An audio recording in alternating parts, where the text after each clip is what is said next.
I have yet to sit down and go, damn it, another ribeye? It just doesn't happen. No, for me, that sounds amazing. Right. You're going to die of heart attack, right? Right. And so my cholesterol currently is 350.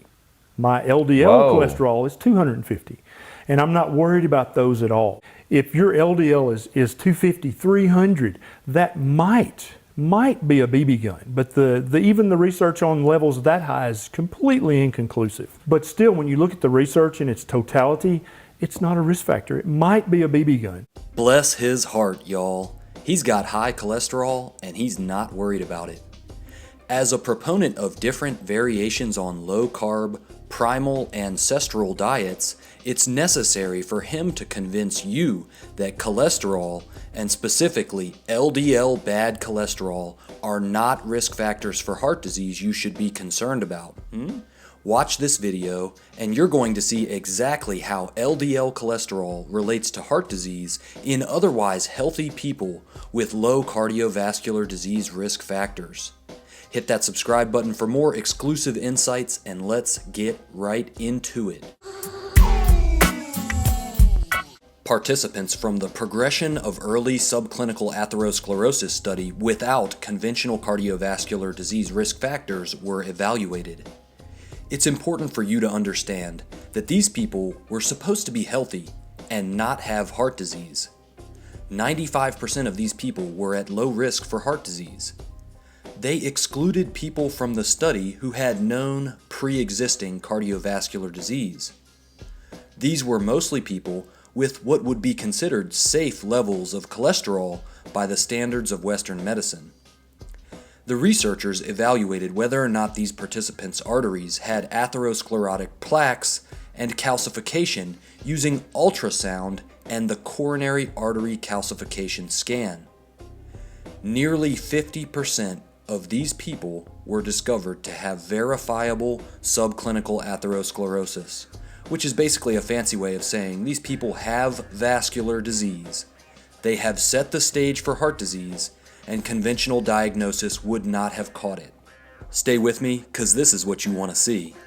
As LDL cholesterol levels rise, there is a linear and significant increase in the prevalence of atherosclerosis, ranging from only 11% in the 60 to 70 milligrams per deciliter category, all the way up to 64% in the 150 to 160 milligrams per deciliter subgroup.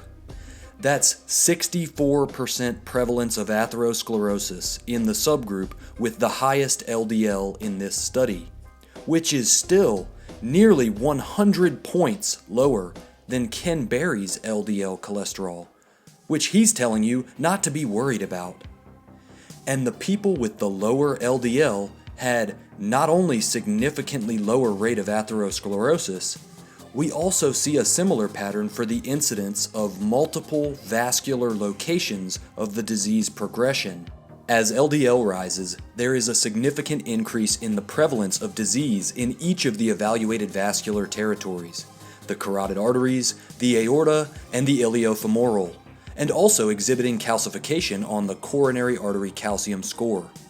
Again, these results are on people who are supposed to be healthy and topped out with the worst group having LDL between 150 and 160 milligrams per deciliter. Dr. Ken Berry is all the way up at 250 milligrams per deciliter. So even if this graph just plateaus, as you go up another 100 points, then the rate of disease still sucks. What are you betting on? Are you betting on a plateau? Are you betting the rates of disease go down as LDL keeps going up? Why would you ever want to be in that range? Because some guy on the internet charismatically told you that results like these are inconclusive. The diets they recommend pretty much guarantee you're going to have elevated LDL. So they have to diffuse your concerns about elevated cholesterol and elevated LDL. Because anyone who's familiar with this and other information wouldn't want to be in that range. But he's not telling you this information. This is what he's telling you. If your LDL is 250, 300, that might be a BB gun, but even the research on levels that high is completely inconclusive. But still, when you look at the research in its totality, it's not a risk factor. It might be a BB gun. What? Huh? Meanwhile, the authors of this real study of apparently healthy individuals without conventional cardiovascular disease risk factors demonstrated an independent and direct link between LDL levels and atherosclerotic burden. In fact, LDL was the strongest modifiable risk factor associated with atherosclerosis. They even went on to say that although correlation does not equal causation, in context, they believe these unique data from a large human cohort eliminate some of the potential confounders and provide indirect but solid evidence for the central role of LDL in early human atherogenesis. Cholesterol confusion is no joke, and it costs lives. One question I'd be asking myself is whether or not there are any medical professionals outside of the low-carb community who make the claim that LDL is not a risk factor for cardiovascular disease. That's an interesting question. If we flip that question around, are there any primal or paleo promoters who do acknowledge the risks of elevated LDL? Lauren Cordain is the author of the original Paleo Diet book. He's also the co-author of a peer-reviewed paper published in the Journal of the American College of Cardiology titled Optimal LDL is 50 to 70 milligrams per deciliter. Lower is better and physiologically normal. That's the title of his paper. This paper even says randomized trial data suggests atherosclerosis progression and coronary heart disease events are minimized when LDL is lowered to less than 70 milligrams per deciliter. No major concerns have surfaced in studies that lowered LDL to this range of 50 to 70 milligrams per deciliter.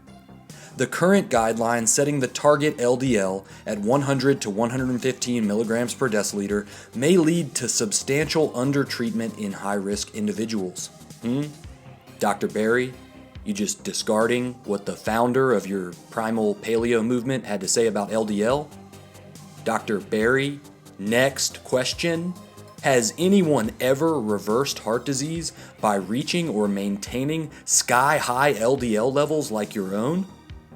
Because we have studies proving that heart disease can be reversed on a whole foods plant-based diet, which safely brings your LDL cholesterol down to the 50 to 70 milligrams per deciliter level.